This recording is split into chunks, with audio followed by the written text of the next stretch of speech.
ওম নমঃ শিবায়। মহাশিবরাত্রি দেবাদিদেব মহাদেবের আরাধনার সর্বশ্রেষ্ঠ দিন। এই দিন ভক্তিভরে পূজা করলে বাবা ভোলানাথ ভক্তদের মনোবাঞ্ছা পূর্ণ করেন।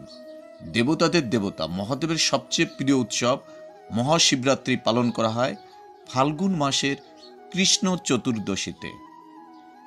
মহাশিবরাত্রির অর্থ ও মাহাত্ম্য আমরা জানব।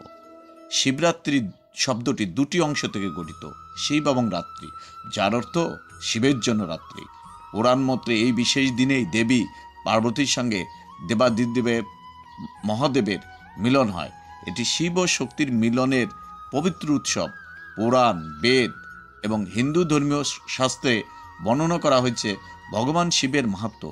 কথিত আছে যে মহাশিবরাত্রির রাতে শিবলিঙ্গে অবস্থান করে মহাদেব।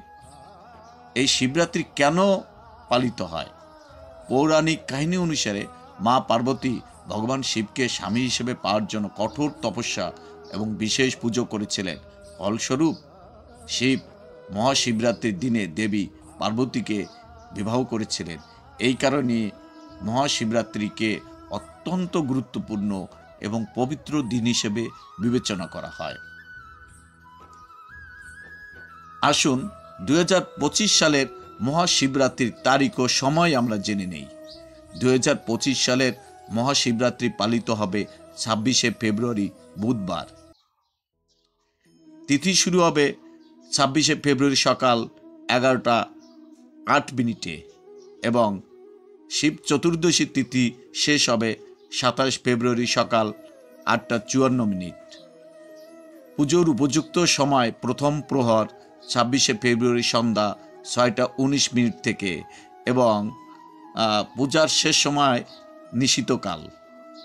অনেকে শিবরাত্রির দিন 4 প্রহরব্যাপী বা কোনো একটি প্রহরে পুজো করে থাকেন। শিবরাত্রির উপবাসে ও আহারের নিয়ম আমরা এখন জানব।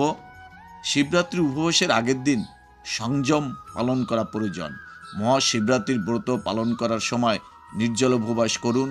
সন্ধ্যায় বা মধ্যরাত্রি পুজো সম্পন্ন হওয়ার পর ফল বা নিরামিষ খাবার গ্রহণ করতে পারেন।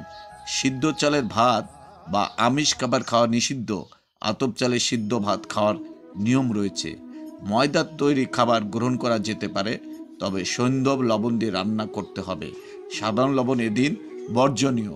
শিবরাত্রির পুজোর উপকরণ নিয়ে এখন আমরা আলোচনা করব। পুজোর আগে স্নান করে শুদ্ধ বস্ত্র পরিধান করুন। শিব পূজার সময় মহামৃত্যুঞ্জয় মন্ত্র জপ করলে জীবনের সমস্ত সমস্যা দূর হয়। পঞ্চামৃত, গঙ্গা জল, দুধ, ঘি, দুধ ও চিনির মিশ্রণ। কি কি ফুল ব্যবহার করব? ধুতরা, কলকে, আকন্দ, অপরাজিতা। বেলপাতা, এটি মহাদেবের সর্বাধিক প্রিয় এবং অবশ্যই মসৃণ দিকটি বাবার মাথার উপর দিকে রাখতে হবে। দুর্বাঘাস ব্যবহার করলে পারিবারিক সুখ বৃদ্ধির জন্য এটা মহাদেবকে নিবেদন করা হয়। পারিবারিক সুখ যথেষ্ট পরিমাণে বৃদ্ধি পায়। শিবলিঙ্গের অভিষেক বিধি নিয়ে আমরা এখন আলোচনা করব। শিবরাত্রির দিন শিবলিঙ্গের স্নান ও পূজার বিশেষ মাহাত্ম্য রয়েছে। গঙ্গা জল দিয়ে শিবলিঙ্গ অভিষেকের সময় 3 বার ওম নমঃ শিবায় মন্ত্র উচ্চারণ করুন। পঞ্চামৃত দিয়ে অভিষেক করলে মহাদেব প্রসন্ন হন।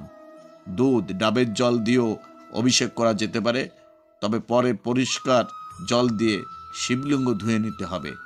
এরপর ফুল, মালা ও বেলপাতা নিবেদন করুন। ওম নমঃ শিবায় মন্ত্র জপ করুন। শিবরাত্রির ব্রতের ফল। শিবরাত্রির ব্রত পালনের মাধ্যমে জীবনে আর্থিক উন্নতি আসে, মানসিক শান্তি লাভ হয়, শারীরিক সুস্থতা বজায় থাকে। মহাদেবের কৃপায় জীবনের সমস্ত দুঃখ কষ্ট দূর হয়।